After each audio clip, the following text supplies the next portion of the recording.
মুসলিম শরীফের বর্ণনা 1377 নম্বর হাদিস, মাদ্রাসা পাঠ্যপুস্তক অনুসারে قال رسول الله صلى الله عليه وسلم من صلى العشاء في جماعة فكأنما قام نصف الليل।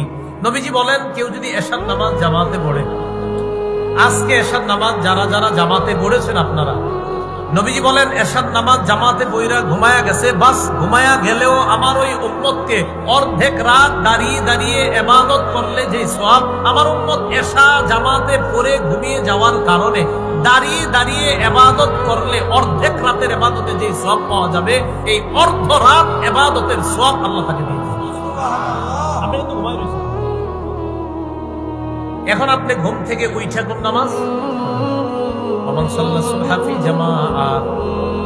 এশার নামাজ জামাতে আদায় করার পর ঘুমিয়ে গেলেন, ঘুমের পর আপনি অর্ধরাত দাঁড়িয়ে থেকে নামাজ আদায় করার সওয়াব পান। পাওয়ার পর এবার ফজরের নামাজ আপনি আবার জামাতের সাথে পড়লেন।